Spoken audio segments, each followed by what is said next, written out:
And if he's 34, I can call him a young man.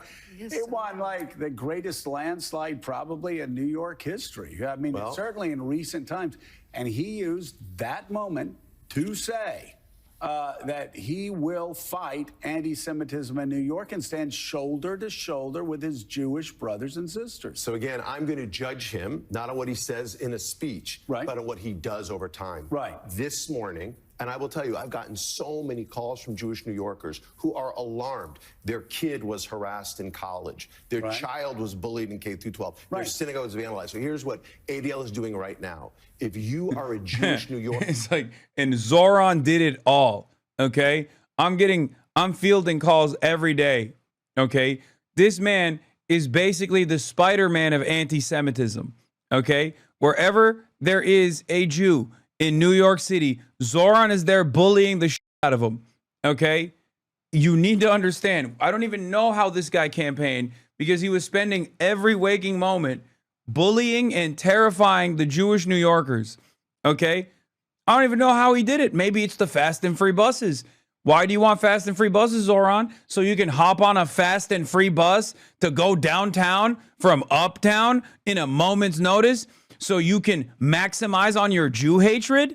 That's right. That's exactly what he wants to do, which is why I'm opposing the Zohran agenda. Okay? Clearly, he was up in Colombia bullying Jewish students outside of Chabad, okay? Outside of the Hillel, and then getting on a bus, going downtown and bullying Jewish guys that he suspected of being Jewish, walking outside of a Wall Street firm. Sometimes he would even do anti-Semitic stuff to non-Jews, thinking that they were Jews. He was doing all types of anti-Semitic bullying all around town, a real menace. We have your back, and we will hold Mamdani, the Mama Duck, elect Mamdani, accountable. Look. Yeah, he calls it like, he literally, oh God, he's such a clown ass dude. I swear to God. Peter Beinart, this is a key point. It's precise because Mamdani is not authoritarian and doesn't think, thank goodness, threaten his critics with retaliation. That's why the ADL focuses more on him than Trump. They fear Trump in a way that they don't actually fear Mamdani. No, that's not the reason. Peter Beinart is wrong about this. No, the reason why the ADL doesn't go after Donald Trump is because the ADL is a pro-Israel institution. That's it. That's it. And Donald Trump is the biggest dick rider of Israel. What the f? No, the reason why he's going after Zohran Mamdani is because Zohran Mamdani ran and won on a campaign in New York City without compromising on anti-Zionism and straight up saying that he was an anti-Zionist. That is unacceptable. That must be punished. Okay? That's it. Peter is fundamentally wrong. The ADL doesn't focus on Trump because Trump is pro-Israel and gives Israel what they want. Exactly. Mamdani is a supporter of BDS and makes existential criticism of Israel. The ADL is pro-Israel lobbying org, thus is attacking Mamdani and not Trump. The ADL doesn't fear Trump. They simply agree with him, but they have to maintain the pretense of being a civil rights organization concerned with anti-Semitism. So they do so through omission and selective outrage. It's about politics. This morning we launched a tip line at adl.org NYC. So if you are Jewish and you experience anti-Semitism where you work or where you worship or where you live, we want to know so we can track it. Well, and look, pay attention to the blue pin. That's the new yellow pin. Vangel's wearing it. No, that's just stand with us. That's the stand with us pin. The yellow one is like, don't forget our hostages pin. And the blue pin has been the stand with us pin, right? Isn't it? Normally I'd be like, people are going to spam call this tip line with like fake allegations just to f with the ADL. Except I feel like Jonathan Greenblatt would literally use that to be like, see, anti-Semitism, it turns out, exploded in New York by 10 million %. They're going to take every very clearly fake call that they fielded as like a super serious act of anti-Semitism. There has been anti-Semitism in New York that we've talked about time and time again. Yeah. This isn't something new because he got elected last night. Will you work with him? Will you sit and talk to him? Will you have him be a part of this process? He has said publicly that he will not work with the ADL and Jonathan Greenblatt. He said that, not me. Look, we're an Yeah, because you suck. I don't know why he thinks he's literally the Pope of Jewish people or something. Like he just straight up thinks, bro, there are Zionists that don't even f Jonathan Greenblatt, okay? What are we talking about? Like, he's not as bad as like Rabbi Shmuley, but there are, I mean, dude, you know who doesn't f Jonathan Greenblatt? The former president of the ADL, okay? The former president of the ADL thinks Jonathan Greenblatt is doing a horrible job. So, like, what are we talking about? You think the former president of ADL doesn't care about Israel or doesn't care about anti-Semitism? No, he thinks, you know, you went a little heavy-handed and you actually destroyed what remained of like the reputation that the ADL must maintain if they want to at least get taken seriously and not be seen as like another vehicle for pro-Israel propaganda. This organization was founded in 1913. We work with mayors and governors and presidents irrespective. And why has he said he won't work with you? You have to ask him. But at the end of the day, yesterday, the Jewish community, Joe, the UJA and the ADL and the American Jewish Committee released a joint statement. And we are concerned because Jewish New Yorkers are alarmed. And what I can tell you is I look right at the camera. If you are a Jewish New Yorker, we have your back. We launched the Mamdani Monitor this morning. We are simply going. I think I've said this so many times, but I think one of the key things that Jonathan Greenblatt doesn't understand is that this is part of the reason why people hate Israel. Like, Americans are fairly selfish people, okay? They're selfish people. They don't give a shit that, like, brown people are dying overseas. This is the country that did the illegal occupation and invasion of Iraq. This is the country that did it in Afghanistan. And it is because Israel is so flagrantly, so openly demanding fealty at every step and consistently annoying Americans that Americans are like, yeah, this is a bit much, I think. It's also ironic because the way he does this, the way he's doing this is also making people more anti-Semitic than they already are. Okay? That's the other thing. And when he gets to go on MSNBC and do this, it makes people more anti-Semitic. They're like, why the f is this guy who died and made this guy the anti-Semitism police? And also at a time, like if you're like a black American, right? You look at this and you're like, who cares? You know what I mean? Like you're looking at this and you're going like, okay, there's a lot of bigotry in the country, sir. I don't know if you've realized what's going on. Okay. Why is this supposed to be like a higher priority? If you're a brown American, you feel the same. If you're Muslim, you already know he's a racist piece of shit. So I'm not even getting there, right? So like, it just annoys people. It really makes, like, I don't know why the pro-Israel route has been for far too long, I guess, to be the most annoying person you have ever encountered. The most entitled and annoying person you've ever encountered. Like, this is our strategy. This is my media strategy, okay? I am going to be a nuisance, and I am going to demand you get fired. That is my job. I'm going to demand you get fired. Like, even if people don't give a fuck about Israel, at that point, people go, all right, yeah, maybe, you know, before I didn't really care that much, but now I do care. Now you made it something that is pissing me off. Okay? No one likes HR, bro. Yeah, but this is like beyond HR. Track, again, not what he says in a single speech, but what he does. And at the end of the day, my goodness, I hope he is incredibly successful at fighting anti-Semitism. I hope he undertakes steps to keep Jewish New Yorkers safe. Right. But it is my job to make sure that every Jewish New Yorker isn't living in fear. That's what I want you to do. At the same time, you obviously you want to judge him by what he's saying now, right?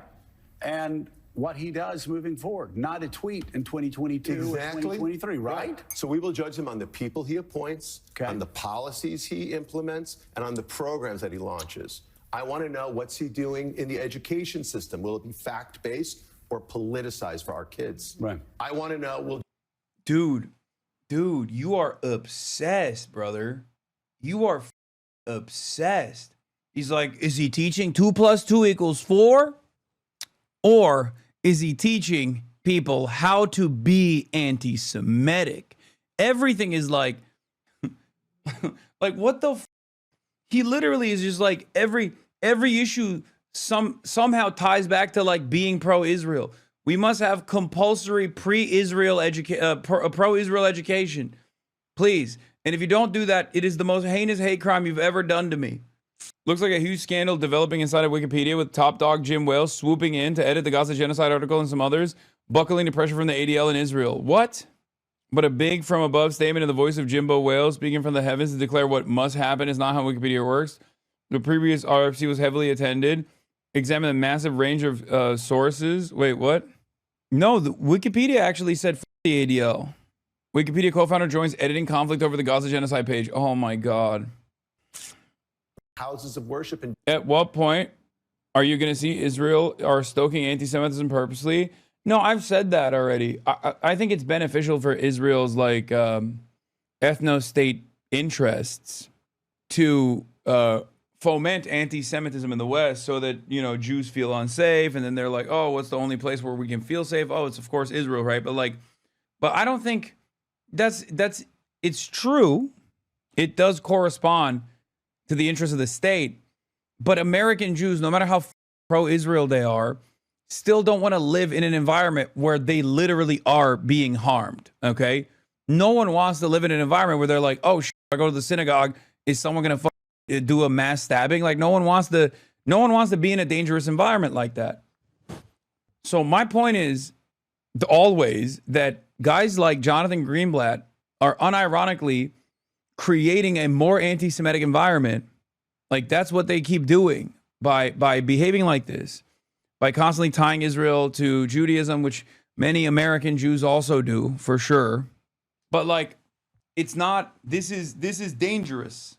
It is also a self-defeating thing. Like, if you're just constantly leaning into anti-Semitism or constantly creating more anti-Semites by doing this, it is eventually going to become unlivable.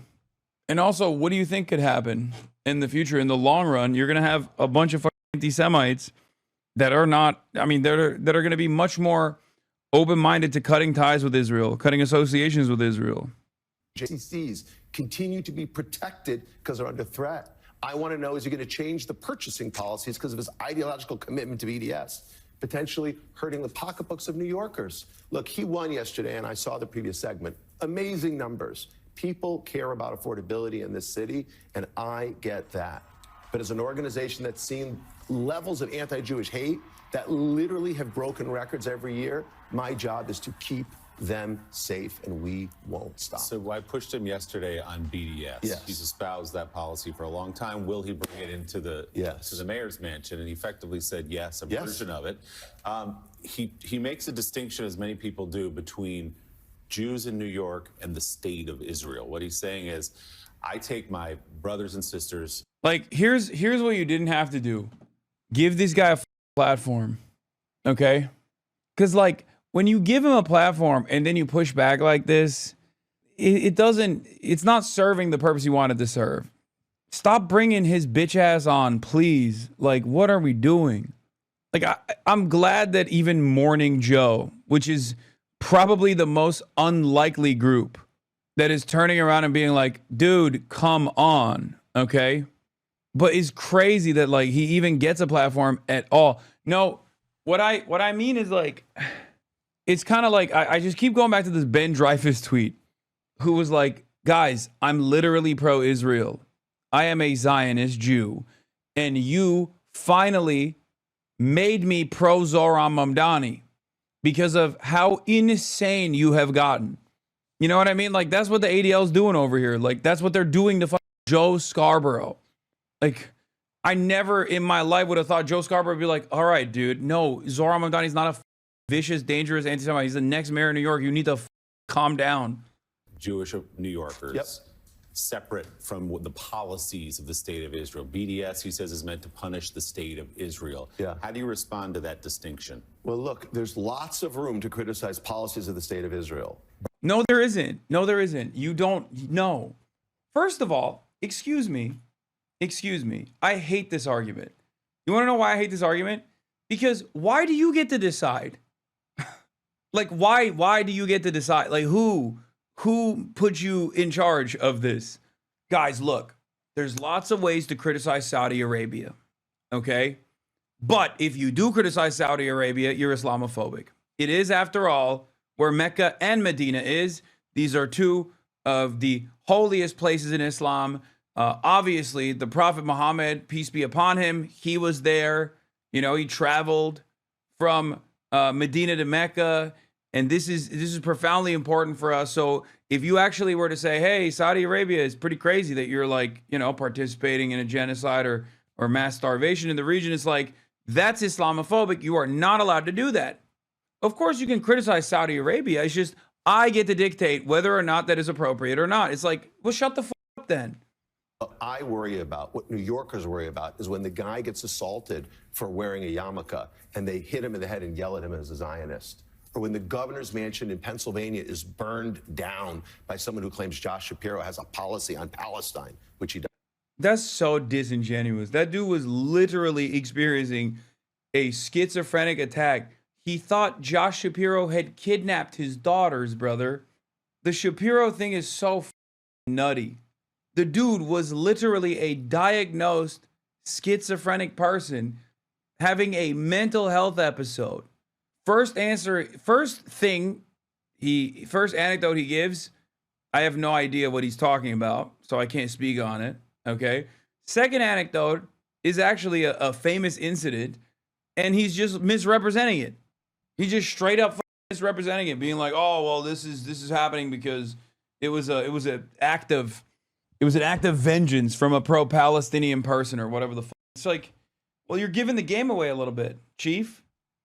Or when two young Jewish people are shot and killed outside the Jewish Museum by someone who yells Free Palestine. Or when an elderly person is firebombed in Boulder, Colorado. Like an 80-year-old woman, like someone angry about Gaza. We're all shocked, and we all find this abhorrent, and I'm sure that the next mayor would say the same thing, wouldn't he? You have to ask him. Well, I think he has said the same thing. I don't know. I think you have to. I think you look at the fact that he has gone to one high holiday service after another. He has taught to the Jewish community. That's not exactly right. He went to an anti-Zionist synagogue, which is like going to the black breakout at CPAC and saying you understand Africa. There it is. He's just, I don't get it, man. I don't get it. It might be because I'm Muslim. So like for me, I just can't comprehend how someone could have the audacity. This is the equivalent of CARE coming out and being like, if you criticize ISIS, you are Islamophobic. Okay. Oh, you went to a progressive Muslim mosque. That doesn't mean anything. You need to go to an ISIS style mosque. You need to go to like a Salafist mosque with a Salafist imam who is in agreement with my opinions that ISIS is good. Like that's literally what it sounds like. Because to Americans at this stage, like, and I don't think Jonathan Greenblatt or still many Jewish Zionists, I don't think understand this, but to most Americans, they are literally looking at Israel like it's a violent force. The notion that Israel is this like beautiful, shining, glorious place in the middle of the desert that is progressive is gone. It's done. People know the truth now. For Americans. I mean, come on. You're saying he hasn't talked to the Jewish community? I don't know of a mainstream. Now, look, he has been to synagogues. Look at Mika's face, by the way. That is so funny. She's been making that face the entire time, by the way. She's literally like, anytime the camera's on her, she's like, what the f are you saying? One high holiday service after another. Look at her face. Bro's gonna make a Pole Go Factory default mode. Yeah.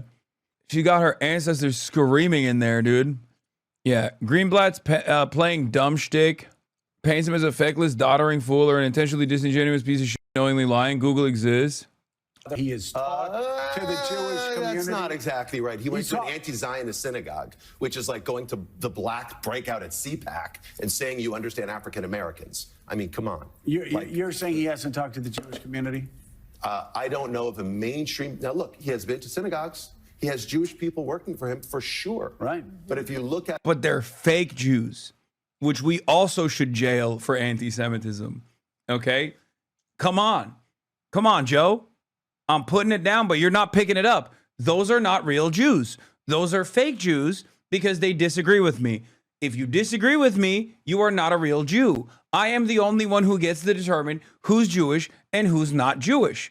And if I determine that you are not Jewish, that means you are automatically anti-Semitic. Here, let's play a game. Donald Trump, real Jew. Okay? Donald Trump, real Jew. Jewish Voice for Peace, fake Jew. If you're a real Jew, you don't go to prison. If you're a fake Jew, you go to prison. That's how it works. This is the design, okay? Like, what the is this argument? Like, what an insane thing to say. This is a civil rights organization, okay? The ADL bills itself as a civil rights organization. It's like the Klan billing itself as a civil rights organization. Because guess what? Zionism is an ethno-religious supremacist ideology, just like what the Klan believes. It is literally Jewish supremacist as opposed to white supremacist. And that is the reason why it's this insane thing that you see on television that virtually no other group gets to do while maintaining the position of progressivism. Okay, that's it. That's it. I'll give you one example. Okay, America's a white supremacist country, and anti-blackness is foundational. And therefore, there are a lot of, black advocacy networks that sometimes have reactionary tendencies, right? Nation of Islam, Louis Farrakhan, and the like. Louis Farrakhan is not seen as a progressive beacon. He doesn't get to go on MSNBC, And even then, I wouldn't even say that he has like the same, like this it's not even a comparable thing, because like one is basically an ideology that is like born out of existing systematic discrimination, versus the other one is a defense of an existing ethno-state and ethno-supremacist values. So it's not even a comparable. It's not even an adequate comparison, and even then, it doesn't happen, right? Like you don't get this kind of freedom in mainstream outlets to run around. Like you said, Dr. Umar, it'd be like Dr. Umar being a panelist. But again, it's not like Dr. Umar is defending an institution that is currently doing genocide, right? Like, so it's even then, it's not even a comparison. And yet still, Dr. Umar is never going to be brought on to MSNBC. Again, I'm not making even a comparison between Dr. Umar and what he believes in, like what Jonathan Greenblatt is doing. Because like the closest equivalence that you can actually arrive at is the Klan. Because in Israel is the dominant force. Like Judaism is the dominant religion in Israel. Jews are the upper strata of Israeli society. They are the in group. Black people have never been the domineering force in American politics, where they like enslaved white people. Like that has never happened. So it's not even a one-to-one comparison. The biggest institutions that represent Jewish New Yorkers. Mm-hmm. Oh, also he's anti-miscegenation. That's the other thing, before I forget. I have yet to see him engage with any of those. Now, my hope is the mayor-elect will do so in the days and weeks to come. Mm-hmm. But in the meantime, but you're not suggesting that he supports the firebombing in Colorado. I never said that. You're not suggesting that he supports the firebombing. I never said that. No. Conflating anti-Semitism and anti-Zionism aside, you still have to acknowledge that the people of Israel are Jewish, and criticism of the Israeli people or character of Israelis aside from the actions of the government is still kind of racism. Wait, what? Yeah, it's also the same as doing it to white people. Okay? What are we doing? This is like basic shit. It's like saying, oh, white people can't dance. Okay? Yes, in a white supremacist country, making fun of white people, the dominant in-group on the virtues of whiteness, is not going to hit the same as all of the victims of white supremacy and making fun of them. One is reasserting the racial pecking order. The other one is actually just making jokes. Jokes that are not associated with any sort of historic pattern of violence that white people have received on the basis of whiteness. And the same goes for Israel. Yeah, when you say, oh, like something is Israeli coded or something is Israel coded, yeah, you're making fun of an entire country of people, okay? Like, I understand that, but it's not like you're making fun of a historically dominated, or at least in contemporary society, dominated group of people and reasserting the racial pecking order. I've talked about this quite a bit. A lot of people would say, Hasan, you speak about anti-Semitism, you are doing Jewish exceptionalism. It's like, no, bigotry is bigotry, right? Jews are a small percentage of the American society, but by and large, they are not systematically discriminated against in the way that black people are or in the way that brown people are, because anti-Semitism is not a permissible form of bigotry, or institutionally permissible form of bigotry, rather. So while Jews can be victim to anti-Semitic hate crimes, of course, and it does happen, like, you know, going and spraying a swastika outside of a synagogue is an anti-Semitic hate crime, and it reminds Jews of historic violence that they have experienced. When we're talking about Israel, it's an entirely different thing. One of the examples I always use is the Star of David, right? If you were to spray paint the Star of David outside of a Jewish person's house in the Western world, that might be perceived as a threat. Understandable. You might be telling other people, like, there's a Jew that lives here, right? That's anti-Semitic. Except in Israel, when someone spray paints the Star of David outside of a house, that's a threat that is not anti-Semitic. That's a threat that Jewish settlers are going to come and firebomb your house. Okay? It's because Jews in Israel are the in-group. Because Israel is a Jewish ethno-state, a Jewish supremacist ethno-state, with an exterminationist ideology, with an exterminationist fascist ideology. That's precisely the reason why these are not replicable for American Jews. As a matter of fact, one of the funniest examples of this is SNL, Israeli SNL, right? Like, when you look at techno music or art that has this fascist polish on it, and you say, this is so Israel coded, could you actually say this is so Jewish coded? Are Jews in the Western world notorious for making dog art? Don't you think it's the exact opposite? If anything, it heightens that contradiction. It heightens that separation. Yeah, of course. But that is what the sensitivity attached to. It feels like anti-Semitism. It's easy to feel like attacks against Israelis is still anti-Semitism. I definitely agree that the actions of the state of Israel are egregious. So for the people that are crying anti-Semitism about the criticism of Israel, still experiencing the effects of that conflation, also chill, chat, I'm with you. I'm just contextualizing. Yeah, but it's wrong. And not only is it wrong, but it also needs to be severed. I also always stress the importance that, like, because sometimes people will be like, well, what if every Jew was pro-Israel?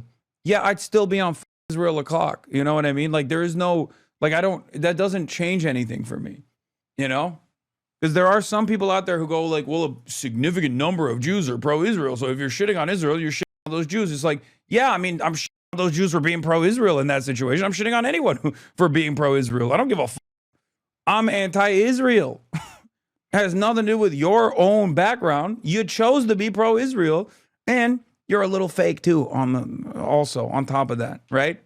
Because it's not like you're living there. Maybe you got some family there, which means it's even easier for you to go and live there, but you don't want to, because guess what? You're American, okay? Suck my dick.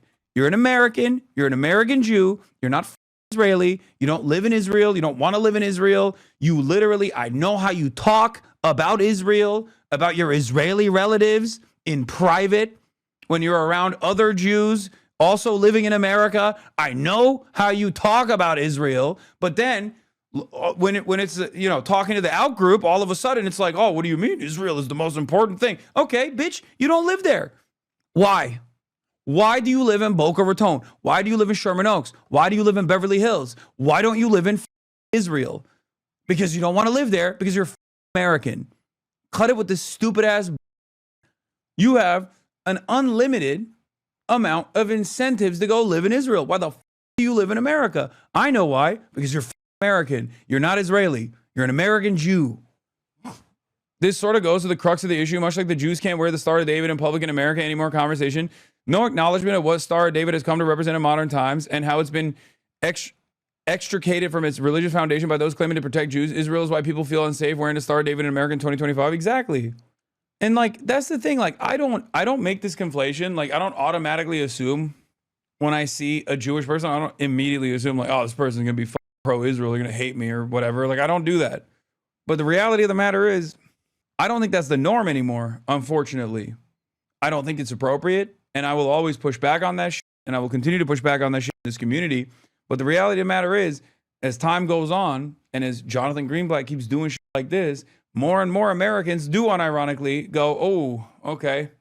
Like, what's going on? You like what your people are doing over there? Like, that's the attitude. Americans are like, they're not invested in like nuanced thinking. Okay, they're not. Is this similar to the Go Live in China crowd response to people supporting certain policies? No, it's not the same. You want to know why it's not the same? Because once again, Israel wants all Jews to live in Israel. Okay, Israel is an ethno-state. Israel wants all of the Jews to go live there. Israel has incentivized Jews to go and live in Israel. And American Jews are like, no, I'm American. I have my roots here. And then they are fake. They're phony. And they just act like they're, super invested in Israel. Okay? I'm not saying if you love Israel, go live in Israel. First of all, I don't want, Israel to accomplish its demographic goals anyway. Okay? That's why I always stress the importance that the greatest threat to Israel is not Hamas, is not the Palestinians existing, it's Sherman Oaks. Okay? That's a far greater threat because, as long as Jewish people can, freely come and live in the Western world, then why the f*** do they live in Israel? They're, in a constant state of panic. What do you mean they're American? They're afraid of their Israeli family or they don't really believe in Israel? Just need the clarification? No, they believe the social conditioning of Zionism being like a connective tissue for American Jews, okay? But the ultimate goal of Zionism is to make sure that all the Jews live in Israel, okay? And they're not doing that, in spite of all of the incentives that the Israeli government offers to American Jews to go live in Israel. For example, free healthcare. What happened at Kaya? My friend, I'm in Washington, D.C. She's back home. There's a lot of blurring and blending here, Jonathan. And I love you, and you're on all the time, and I'm always a fierce defender of yours. But you seem to be blurring a lot of things together, and then looking into that camera. Look at this! God damn, he's cooking. Hey, call us. We're going to make sure that he doesn't support the. I say to Jewish New Yorkers, call us if you feel unsafe. Okay. I say to Jewish New Yorkers, call us if you are harassed. And so let me clarify. How about you calling his team, Mamdani's team? Or how about talking to people who may know him and you? Let's see if that happens. Reverend Al. Talk to Reverend Al. Maybe you guys can get together and have lunch and talk. Isn't that a more constructive thing to do? Talk right here. That would be great. Reverend Al will do it. Come here, talk right here. But I won't be, I am willing to have conversations, hard conversations. Right. Because my job is to keep the community safe. But let me be clear, I'm not accusing him of those things. What I want to make sure is he doesn't create an environment where Jewish people are unsafe. He doesn't create an environment where globalizing intifada becomes a mantra. And if he does, we will be the first, as you know, right? I do. We'll be the first to call him out. Jonathan. Yeah, we should also note, polling last week, Quinnipiac poll said he had the support of about a third of Jewish New Yorkers, and that many had said that it was about policies of the state of Israel. That is why they resonate, because they were upset upset with what they saw in Gaza as well. So that was Joe sort of anticipated what I was going to say here, is that why not use this moment is just a chance to have an olive branch, to shake a hand, to have a conversation with him and his team. Look, we criticize. Yeah, this is racist as bro. No. Brother, it's like telling a black man to shake hands with a Klansman. What are we doing? Like, Jonathan Greenblatt's, the reason why even a guy like Joe Scarborough is pushing back here, even though as a media trained guy, as like an old school Republican, right? I would never in a million years have imagined that Joe Scarborough would be pushing back against like the anti-Semitism czar on his own TV show. But the reason why he's doing that is because Jonathan Greenblatt is so unhinged that like even someone like Joe Scarborough, who I suspect is not the biggest fan of Muslims in general, is looking at the situation and being like, hey man, I think you're kind of racist. Because that's what this is. A lot of the fears of anti-Semitism coming from Zohran Mamdani is just racism. It's racist hysteria. And it's so annoying to just sit here and act like he is the civil rights hero over here. Like he's just a racist asshole. And at some point we just have to be like, dude, I'm sorry, but you have to deal with that. Okay? That's a you problem, right? And this is no different than like a Klansman or a white identitarian going on television like Richard Spencer used to and talking about like how America needs to be a white Christian nation and that unfortunately miscegenation is a big threat to that agenda, right? Or saying that black people encroaching on our spaces is a big threat to the white Christian family structure that we want to design in this country. When someone says that, right, you immediately know that's just racist. You're like, you're insane. You're an unserious person. You suck my dick. That's un-American, right? But Jonathan Greenblatt can cynically utilize the marginalization status of Jews due to historic patterns of violence, anti-Semitic violence, so cynically to present himself as someone who is defending the safety of Jews while simultaneously just being racist. Like it's crazy. What do you mean? He's like this guy who has done nothing anti-Semitic, not even a little bit, is actually a very scary anti-Semite. And look at all these Jews that are actually so scared of him. It's like, yeah, they are. And I want to believe that they're cynically saying that. But if they're sincerely saying that, that's because they're racist, brother. That's it. If you look at a guy who is Muslim, ooh, scary, who has done nothing anti-Semitic whatsoever, and has at most criticized Israel, okay, a racist apartheid ethno-state doing a genocide, and you say his position of power scares me as a Jew, then you're just racist. What am I supposed to do with that? He can't stop being Muslim, and I don't think he should stop being an anti-Zionist. So what the conversation? You just want him to bend the knee. You want to get your rocks off and feel a sense of self-importance. I think it's ridiculous. The very fact that he's like, oh, I'm demanding a meeting with you. It's like, it's no different than Bill Smokes Crackman demanding a meeting with Zohran Mamdani. Who the are you? Suck my dick. Candidate Trump, and we have to work with the Trump administration. We've criticized candidate Mamdani, and we will have to work with him as the mayor. That's what we do at ADL. We don't play for the red team or the blue team. We're the umpire who calls balls and strikes. What do you want him to do? Good question. I would like to see the mayor elect. Yeah, that is a good question. I would like for him to no longer be Muslim. I would like for him to no longer scare me. And why does he scare me? Because he's Muslim and he's anti-Israel. So one or the other has got to go. If not both. If both, then that's the best option. Live up to what he said last night in terms of being there for every Jewish New Yorker. So what does that mean? Confirm there will be no extremists in his administration. Confirm that he will not bring politics into the education system for K through 12 kids. I want to make sure that the people... I really hope there's extremists in his administration. Yeah. Because from his perspective, he means like, remember, he doesn't mean Nick Fuentes, okay? He means people like myself. He means Linda Sarsour, okay? When he says like, oh, no extremists, that's what he means. He means anti-Israel people.